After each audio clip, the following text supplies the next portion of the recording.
Something is shifting, and it's all breaking President Trump's way. In the last few weeks alone, President Trump has delivered 12 straight months of zero border release as illegal crossings collapse.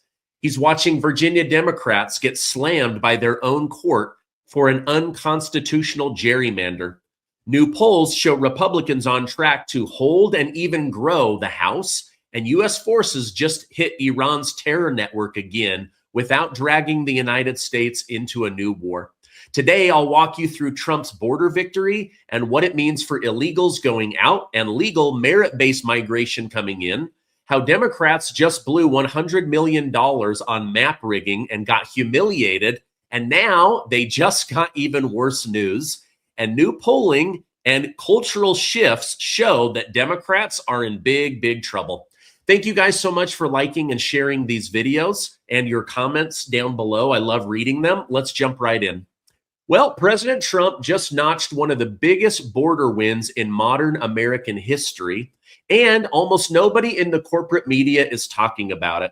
According to the Department of Homeland Security, April marked the 12th straight month where Border Patrol released zero illegal aliens into the interior after arresting them at the southwest border.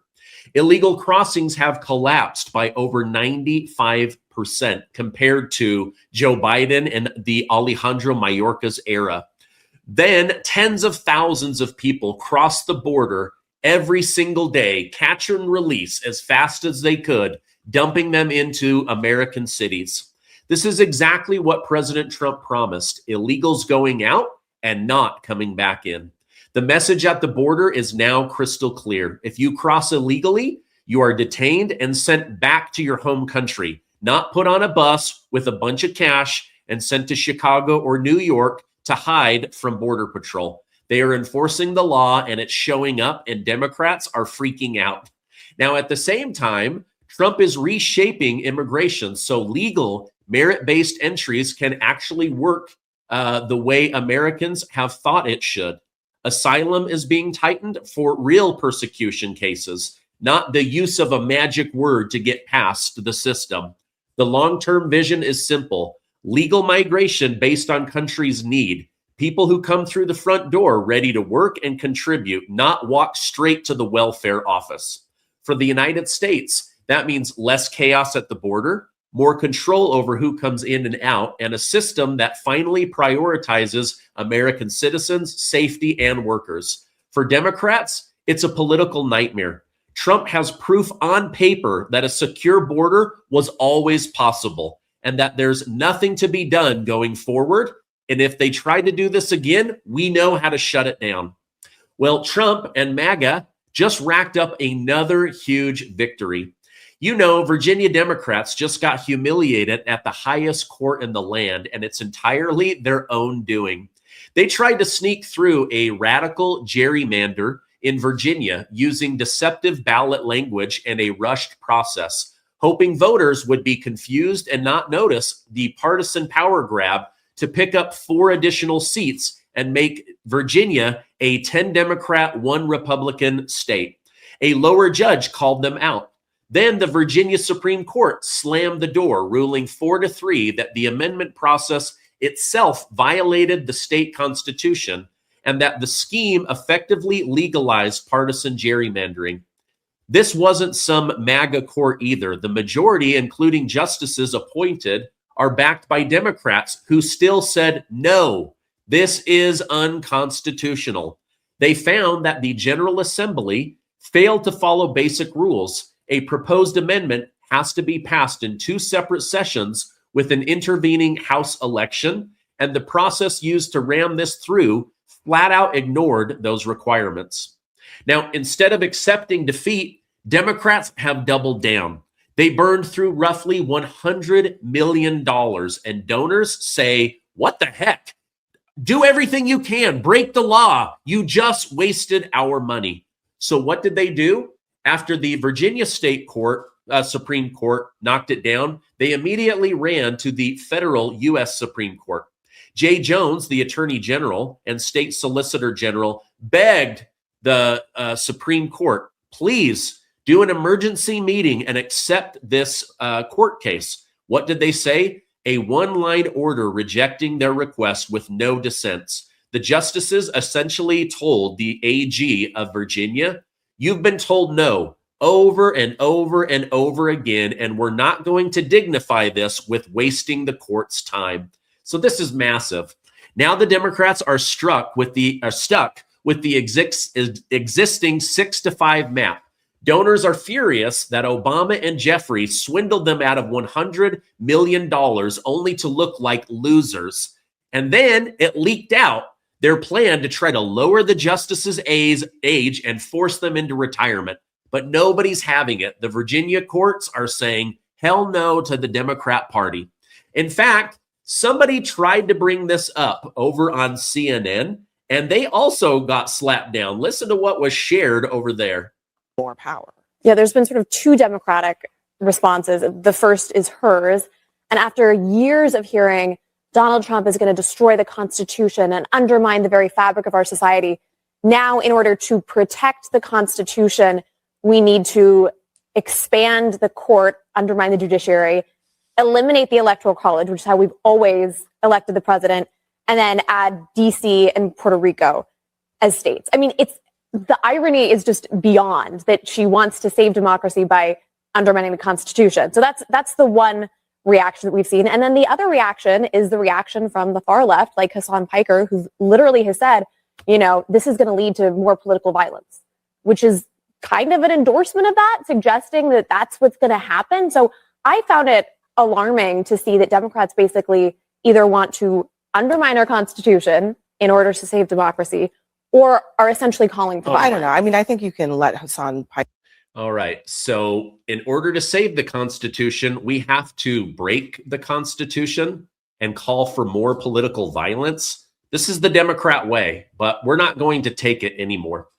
All right. Even more good news. You guys, I hope you guys aren't tired of all the good news that I've been sharing with you this week. It's just been incredible. It's been such a great week. But new polling data out based on likely voters, not just adults in America, is now showing that not only could Republicans keep the House in the midterms if people get out and vote, but that they could actually grow their majority, even if by just a little bit. Listen to this. Where do you think these redistricting wins place Republicans as we head into the midterms? Well, I think they put us much closer to being able to retain the House. And it's really important to know what the history is here. These are seats that Republicans are rightly due. If you go back to the 2020 census, there was a lot of litigation that resulted in the Biden administration being able to apportion the count that was collected before President Trump took office the last time. And the Biden administration introduced new novel statistical methods, which there's been a lot of litigation around, that resulted in Republican states losing a bunch of seats that they were due based on population. And you don't have to take my word for it. The Census Bureau came out in 2022 and said they made that error. 100% of the undercounting was in Republican states, and 100% of the overcounting was in Democrat states. And then since then, the Democrats have been suing and they've been judge shopping, trying to knock out Republican seats around the country, which they've been successful with in front of liberal judges. And so this has really been about leveling the playing field and putting Republicans back in the position that they should be, just based on a proper application of the census. All right. So they've been lying, cheating, job shopping, pushing these crazy lawsuits. But in reality, we're not stealing through gerrymandering. We're laying the playing field by what is legally ours. That the government office that is nonpartisan admitted, yep, Republicans, they got undercounted and Democrats got overcounted, but that is all shifting back. In fact, comedian Rob Schneider went on Fox News to mock Democrats and their leaders, saying to Democrat voters, why would you keep voting for a political party that allows your cities to be destroyed and even burned to the ground? But listen to what he shared over on Fox News. These elitists in California. Now you realize people everywhere in America make fun of people in California. I don't know how much more of the town needs to burn down before they make a change. And having the mayor that wasn't even in town, knowing she knew that the winds were coming, and she still left anyway to go to a wedding in Africa. I think it's, I mean, I just don't know what else they have to do. Spencer Pratt has been brilliant with just exposing what's happening, and his commercials are great and funny, and I hope Los Angeles makes a change. Rob, you know LA well, and it's deep blue, and it's an uphill battle for someone like Spencer Pratt. Do you think he has a shot at winning this thing? I do, but I do think that there's an entrenched, closed-mindedness in Hollywood to just anything that's Republican. They just automatically, it's very tribal. And all right. So how much more of your city needs to burn down before you decide to vote a different direction? All right. Now I have two more big stories that I want to share with you. But first, a word from today's sponsor. I decided to share with you guys an incredible scientific breakthrough to support our long-term health and wellness. C15 is the first essential fatty acid to be discovered in 90 years. And get this, studies have confirmed that it has 3 times better, broader, and safer application than omega-3 fatty acids. Now, Fatty 15 co-founder Dr. Stephanie Venn Watson discovered C15 while working with the U.S. Navy to continually improve the health and welfare of aging dolphins, of all things, right? Now, C15 works in multiple ways. It repairs age-related damage to cells, protects from future breakdown, boosts mitochondrial energy output. You're going to have more energy, healthier cells. It activates pathways in the body that help regulate sleep, mood, and naturally repair mechanisms that support overall health. This functionality leads to a myriad of exciting benefits now and as we get older, namely improved metabolic, liver, and heart health, smoother functioning joints, deeper sleep, healthier hair, skin, and nails. You guys, this is so important. As you age, almost every doctor has told me to start taking fish oil pills in order to get the omega-3 in me, right? But now, Fatty 15, through the Navy and medicine, they discovered something that is 3 times more powerful. Fatty 15 is on a mission to replenish your C15 levels and restore long-term health. You can get an additional 15% off their 90-day subscription starter kit by going to fatty15.com/Gardner and use code Gardner to get that discount. It's awesome. You guys are going to absolutely love it. All right. Thank you guys for sponsoring this. Listen to this. While you were all sleeping, President Trump did something incredible. U.S. forces just carried out another major strike under President Trump's Iran campaign, and the White House is confirming fresh military action as part of this broader push to shut down Tehran's terror network around the world. This operation is being framed as a defensive move to protect Americans, our allies, and vital shipping area. President Trump is not going to allow these clowns that go and terrorize people, kill tens of thousands of people, to continue to function. We can't allow it.